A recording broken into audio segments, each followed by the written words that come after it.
2019년 신년 첫 새벽에 우리에게 주신 하나님의 말씀 예레미야 32장 39절 말씀입니다. 여기 앞에 보이시죠? 우리 같이 한번 읽어보실까요? 32장 39절만 있습니다. 보이시나요? 예, 잘 보이죠? 같이 함께 읽겠습니다. 시작. 내가 그들에게 한 마음과 한 길을 주어 자기들과 자기 후손의 복을 위하여 항상 나를 경외하게 하리라. 예, 아멘. 한 마음 한 길 여호와를 경외하라. 한 마음 한 길 여호와를 경외하라. 2019년 우리 교회를 향해 주시는 하나님의 약속의 말씀, 또 우리가 함께 추구하고 또 힘써야 될 말씀으로 이렇게 읽어드립니다. 한번 저를 따라해 주시겠습니까? 한 마음 한 길 여호와를 경외하라. 예, 다시 한번요. 한 마음 한 길 여호와를 경외하라. 예, 한 마음으로 여호와를 경외하는 한 길을 따라가십시다. 한 마음으로 가시고 또 한 길을 가십시다. 그 길을 곧 여호와를 경외하면서 가기를 소원합니다. 그래서 여호와를 두려워하고요. 두려워한다는 것은 무서워한다는 의미보다는 무서워하는 의미도 있죠. 그러나 그것은 벌벌 떨어서 무서워하는 것이 아니라 높으시기 때문에, 존귀하시기 때문에, 정말 크시기 때문에 그 하나님을 두려워하고, 그렇기 때문에 그 하나님을 높이고 또 그 하나님을 순종하는 그러한 한 해가 되기를 바랍니다. 오늘 우리가 읽은 이 예레미야 말씀은요, 이런 이야기입니다. 예레미야 선지자가 하나님의 말씀을 따라서 자기 고향 땅에 땅을 하나 샀습니다. 이 땅 얘기를 연초부터 시작을 하게 되는데, 예레미야 선지자가 땅을 샀어요. 그런데 땅을 산 게 어느 때에 땅을 샀는가? 나라가 망한다고, 자기 나라가 망한다고 그렇게 선포하던 그 예레미야 선지자가 땅을 산 겁니다. 땅을 사는 그 시점이 자기가 나라가 망할 거라고 말하는 그런 시점이었던 거예요.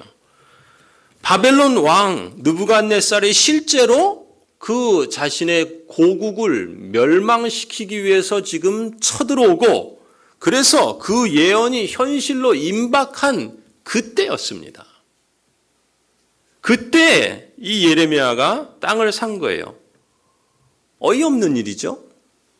이제 그 나라가 그 마지막 운명을 다하고 망하게 생겼는데 그 땅을 사면 어떻게 됩니까? 무용지물이 되는 거 아니에요. 그렇죠? 그림의 떡 아닙니까? 모든 것이 다 요즘 국가 부도의 날이라는 영화도 하는데 그냥 종이조각 같은 그냥 아무것도 아닌 것이 되는 거 아니겠습니까? 그런데 예레미야 선지자가 그런 때 자기가 그렇게 선포해놓고, 그리고 그 현실이 지금 눈앞에 펼쳐지고 있는데 정작 땅을 산 거예요. 그런데 더 기가 막힌 건 뭡니까? 이 형편도 어이가 없는 일인데 정말 더 기가 막힌 것은 이 땅을 사는 예레미야는 지금 어떤 형편에 있었냐면 감옥에 갇혀 있어요. 감옥에 갇혀가지고 자신의 죽음이 언제 올지, 내일일지 아니면 오늘일지 아주 긴박한 그런 상황에 처해 있는 그런 때에 땅을 산 겁니다. 정말 어이없는, 어처구니 없는 일이죠. 아무리 선지자라고 하더라도 하나님께서 그런 명령을 하시고 말씀을 주셔서 땅을 사긴 했는데, 여러분 같으면 어떠시겠습니까? 납득이 되겠습니까? 그렇게 사실 순종하는 것도 쉽지 않겠죠. 그런데 예레미야 선지자도 사실 땅을 사고 나서 이게 납득하기 어려웠는지도 모르겠습니다. 그래서 하나님께 질문을 해요. 뭐라고 질문하겠습니까? 뻔하죠? 하나님, 왜 나한테 이런 거 하라는 것입니까? 그렇게 질문하는 거예요. 그게 25절 말씀인데요. 이렇게 25절에 이렇게 말하죠. 주 여호와여, 주께서 내게 은으로 밭을 사며 증인을 세우라 하셨으나 이 성은 갈대아인의 손에 넘기신 바 되었나이다. 무슨 얘기입니까? 하나님께 솔직히 따져 묻는 거예요. 주님께서 택한 이 백성에게 하나님께서 칼과 전쟁과 그리고 기근과 경제적인 어려움과 그 다음에 전염병으로 지금 이 백성을 치고 계시는데, 재앙을 내리시고 계시는데, 그걸 하나님께서 지금 직접 눈으로 목도하고 계시는데, 눈으로 직접 보시면서 아니 이제 그 망하는 땅에 땅을 사라니요, 도대체 그게 무슨 말입니까? 아니 더군다나 그 땅을 사서 증거로 삼으라는데 그걸 무슨 증거로 삼으라는 겁니까? 이렇게 따져 묻는 거예요. 그때 하나님께서 예레미야에게 대답해 주십니다. 33절부터가 그런 내용이에요. 뭐라고 대답합니까? 하나님께서 예레미야에게 솔직하게 대답해 주십니다. 그들이, 유다 백성이 등을 내게로 돌리고 얼굴을 내게로 향하지 아니하며 내가 그들을 가르치되 끊임없이 가르쳤는데도 그들이 교훈을 듣지 아니하며 받지 아니하고 그 집을 더럽게 하며 35절 풍요의 신 바알을 따르는데 바쁘고 아들과 딸들을 우상의 제물로 드리고 이런 가증한 일을 행하여 유다가 범죄한 것은 뭐라 그래요? 35절에 내가 명한 것도 아니고 내 마음에 둔 것도 아니다. 하나님이 이렇게 대답하시는 거예요.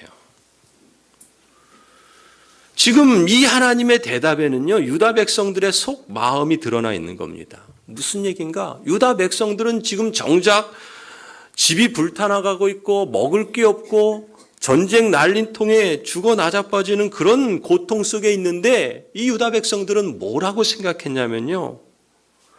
아니 이게 어떻게 된 겁니까? 하나님의 백성들에게 어떻게 이런 일이 일어날 수 있습니까? 하나님 탓입니다. 하나님이 우리를 버리셨기 때문입니다. 어떻게 하나님 그러실 수 있습니까? 지금 이 유다 백성들은 하나님 탓하고 남 탓하고 있는 것입니다. 그걸 염두에 두고 지금 하나님께서 말씀하시는 거예요. 그래서 하나님이 또 말씀하시죠. 그게 정말 누구 탓이냐? 정말 내 탓이냐? 너희 죄 때문 아니냐? 그렇게 말씀하시는 거예요. 그렇게 말씀하시고 나서 그리고 오늘 우리가 읽은 본문 36절이 이렇게 시작되는 겁니다. 36절 한번 보시겠어요? 32장 36절 뭐라고 시작합니까? 그러나 이렇게 시작해요. 그러나라는 건 뭐예요? 앞에 있는 내용과 정반대 이야기를 지금 하고 있는 거예요. 앞에는 뭡니까?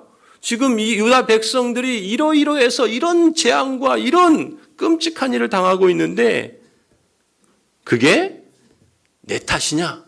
그게 나 때문이냐? 내가 그게 원한 거냐?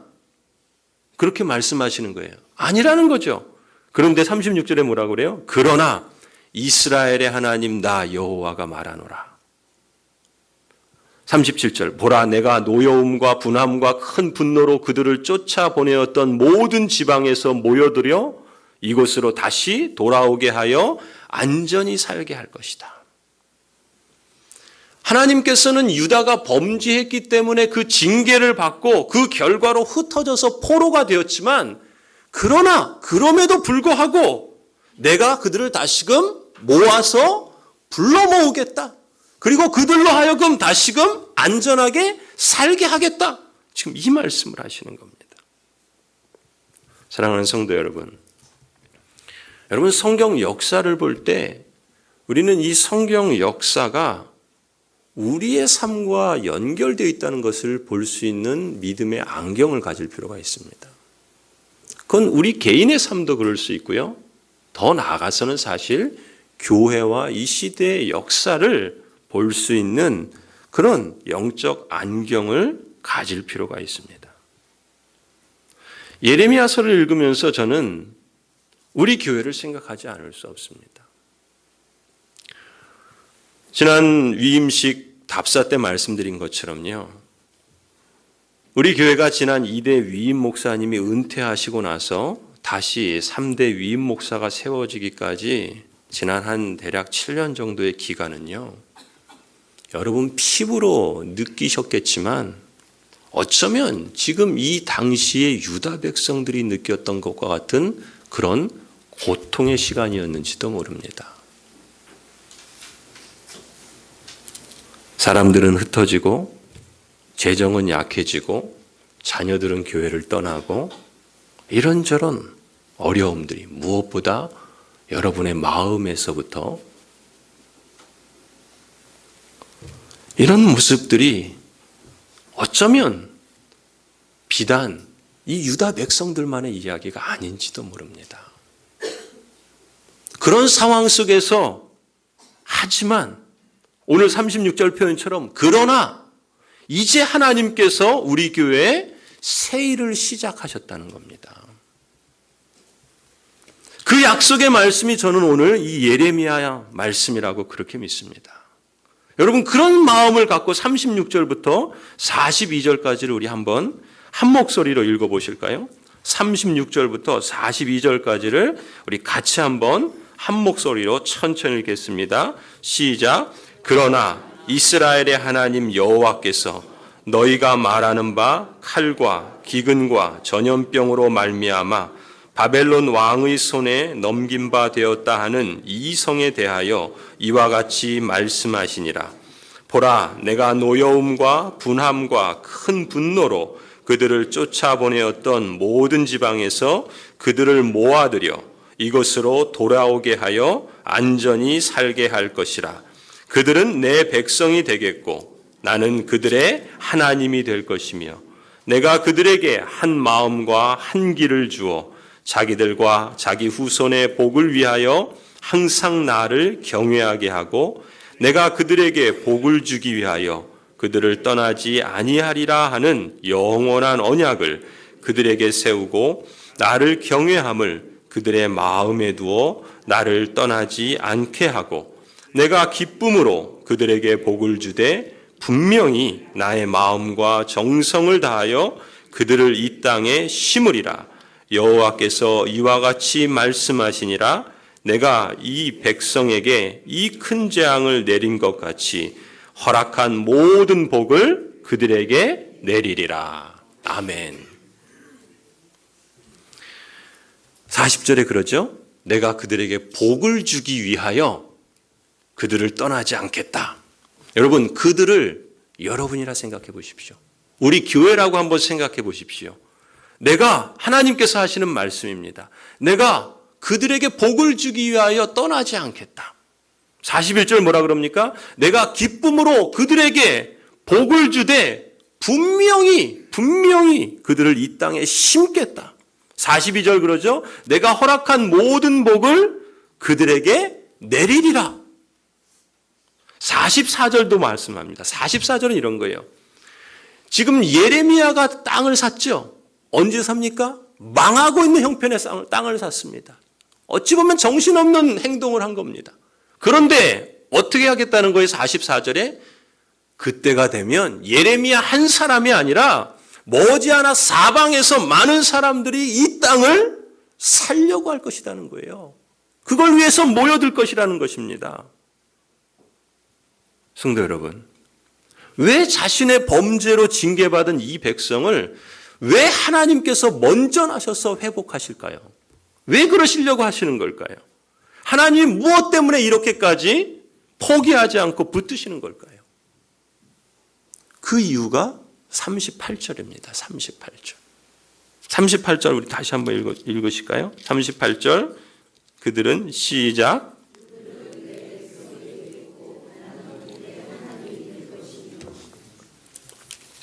왜 그렇다고요?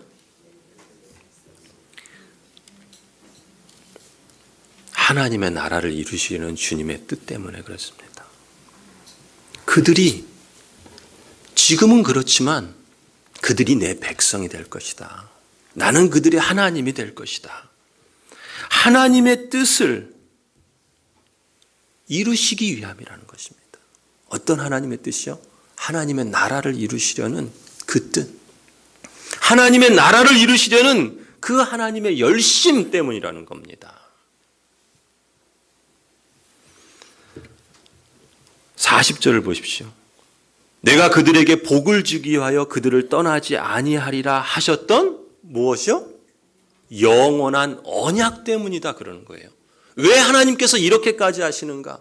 왜 하나님께서 직접 나셔서 이렇게 행동하시는가? 영원한 언약 때문이라는 거예요. 여러분, 아브라함에게 하나님께서 언약하셨죠. 창세기 12장에 뭐라 그러셨습니까? 내가 너로 큰 민족을 이루고 내게 복을 주어 내 이름을 창대하게 하겠다. 하나님께서 아브라함에게 친히 언약하셨어요. 아브라함에게만 하셨습니까? 그 아들의 아들 야곱에게도 언약하셨어요. 내가 너와 함께 있어 어디로 가든지 너를 지키며 너를 이끌어 이 땅으로 돌아오게 하리라. 내가 네게 허락한 것을 다 이루기까지 너를 떠나지 아니하리라. 야곱이 이때 이 말씀을 받을 때 언제죠? 자기 꾀로 자기 욕심으로 형에게 장자권 팔고 또 아버지 축복 빼앗아서 도망칠 때였습니다. 그런데 야곱에게 이 약속을 하신 거예요. 야곱에게만 하십니까? 다윗에게도 하셨어요. 너가 어디를 가든지 내가 너와 함께 있어 내 모든 대적을 내 앞에서 멸하고 세상에서 존귀한 자의 이름같이 내 이름을 존귀케 만들어 주겠다. 다윗에게만 하셨습니까? 급기야는 누구를 통해서요? 예수 그리스도를 통해서. 예수 그리스도를 통해서, 예수 그리스도의 십자가의 죽음을 통해서, 예수 그리스도의 부활을 통해서, 아니 예수 그리스도께서 이 땅에 오시고 사시고 고난받으시고 죽으시고 부활하시고 승천하시고 그리고 성령을 보내시기까지 그 모든 역사들을 통해서 하나님은 그 약속하신 영원한 언약을 성취하시는 겁니다. 하나님의 그 약속을 이루시기 위해서 이렇게 하신다는 거예요. 하나님께서 당신의 언약을 이렇게 중요하게 여기십니다. 잊지 않으시고 기억하십니다. 기필코 그것을 이루시고 마시는 분이 하나님이시라는 겁니다. 저는 그 하나님이 지금 여러분이 지금 우리 교회를 향해서도 이 약속의 말씀을 하신다 그렇게 믿는 겁니다.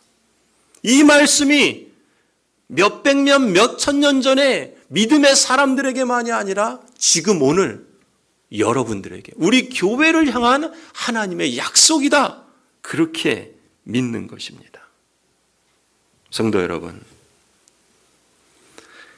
이 성경의 그 하나님이, 그 언약의 하나님이 여러분과 우리 교회를 향해서도 똑같은 언약으로 대하시는 하나님이신 줄 믿으시기 바랍니다. 여러분, 이 언약을 이루시기 위해서 하나님께서 어떻게까지 말씀하십니까? 41절 한번 보시겠어요? 41절에 뭐라 그럽니까? 내가 기쁨으로 그들에게 복을 주겠다. 여러분, 이 말씀하실 때가 언제라고요? 전쟁 난리통입니다. 유다가 심판받고 징계받고 있는 때예요. 그런데 하나님이 뭐라고 하세요? 기쁨으로 이 백성에게 복을 주겠다는 거예요. 어떻게 해요? 그 다음 말씀이 더 주목해 보십시오. 그 다음 뭐라 그럽니까? 분명히 나의 마음과 정성을 다하여 그들을 이 땅에 심으리라. 지금 이 유다 백성은 지금 포로로 끌려가는 그런 마당인데 하나님이 뭐라 그러는 거예요? 기쁨으로 이들에게 복을 주겠다. 분명히, 개역성경에는 뭐라면 정령이 그랬어요. 정령이. 그리고 뭐라고요? 나의 마음과 정성을 다하여 그들을 이 땅에 심겠다. 하나님께서 우리에게 자주 하시는 말씀이 뭡니까? 마음과 정성을 다하라. 마음과 정성을 다해 예배하고 마음과 정성을 다해 사랑하고 마음과 정성을 다해 섬기라 그렇게 말씀하시죠. 그런데 우리에게만 마음과 정성을 다하라고 하시는 게 아니라는 거예요. 하나님이 스스로 친히 내 마음과 내 정성을 다해서 너희를 이 땅에 다시 심겠다 이렇게 말씀하시는 겁니다. 하나님 스스로 다짐하시는 거예요.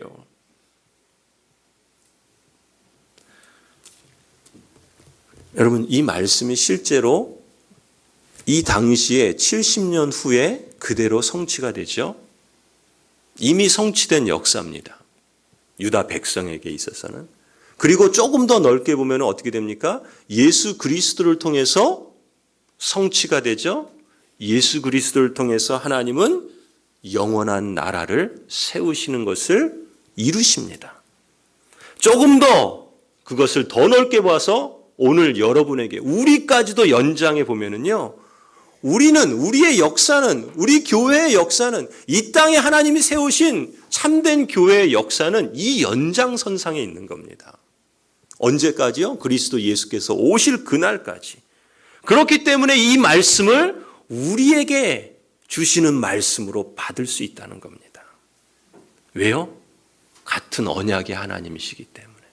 이미 수천 년 전부터 그 말씀을 하시고 약속하시고 그것을 이루어 오신 하나님이시기 때문에, 그리고 이미 그것을 이루셨고 또 앞으로도 이루실 것이기 때문에, 그리고 그 언약을 우리에게 예수 그리스도를 통해서 확증해 주시고, 그리고 우리를 언약 백성으로 삼아 주시고, 우리를 하나님 나라의 시민으로 받아주셔서 우리도 하나님 나라를 이루도록 부르시기 때문에, 하나님께서 하나님 나라를 이루시기 위해서 이토록 그 언약을 중시하시고 그것을 기억하시고 기필코 이루시는 하나님이시라면, 이 약속의 말씀이 그냥 과거에 이미 유효가 사라진 그런 공수표가 아니라 지금도 유효한 우리에게 주신 하나님의 말씀이라는 것입니다.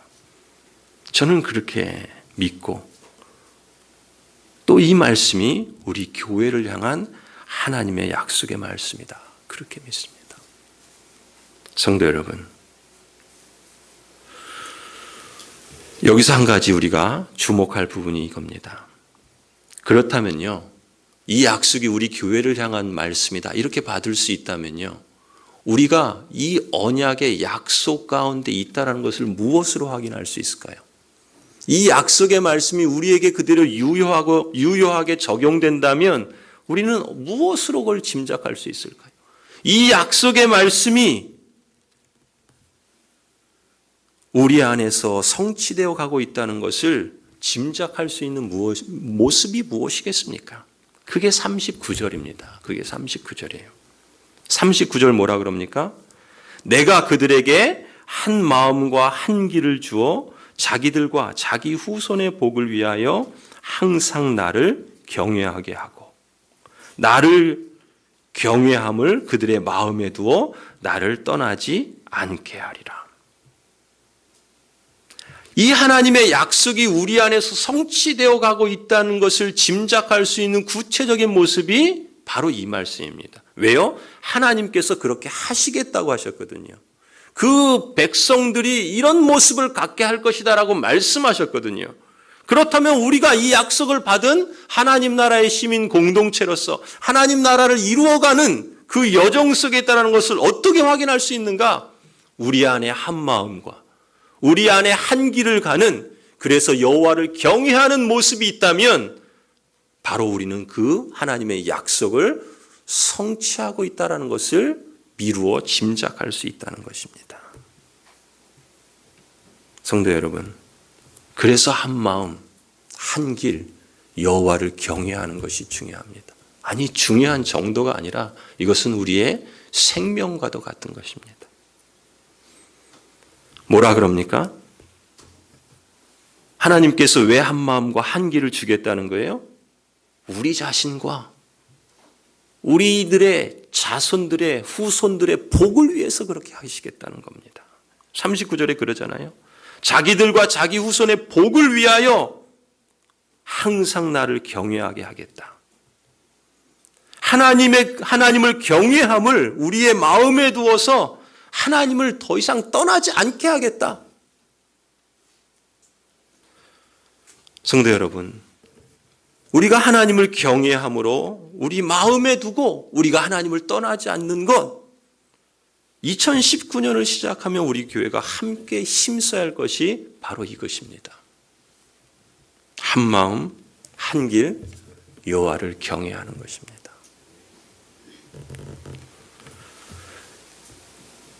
(2019년) 3대 과제를 오늘 우리 영상에서 한 마음, 성장, 나눔이라 그랬죠. 여러분, 한 마음으로 한 길 여호와를 경외하십시다. 한 마음이 중요합니다. 무엇보다 성장해야 됩니다. 어떻게 성장해야 됩니까? 여호와를 두려워할 줄 알아야 됩니다. 여호와를 높일 줄 알아야 됩니다. 그리고 여호와를 순종할 줄 알아야 됩니다. 거기에 성장해야 됩니다. 달리 성장하는 게 아니라요. 여호와를 두려워하고 여호와를 높이고 여호와를 순종하는 것에 있어서 성장해야 됩니다. 우리 자신들이 그렇고요. 교회 일꾼이 그렇고요. 우리 다음 세대가 그렇습니다. 그리고 세 번째 키워드가 뭡니까? 나눔이죠. 나눔. 하나님께서 지금 이미 이 약속을 하나님께서 이루시겠다는 거예요. 그러면은 우리 안에 이 한마음 한길 여호와를 경외함이 있어서 성장하고 있다면 하나님은 그 주시겠다고 약속하신 복을 우리에게 주시는 거죠. 그래서 우리가 뭐라고 서로 축복했습니까? 복 많이 받고 많이 나눕시다. 어떻게 해요? 약속대로 복을 많이 받고 그래서 많이 나누자는 겁니다.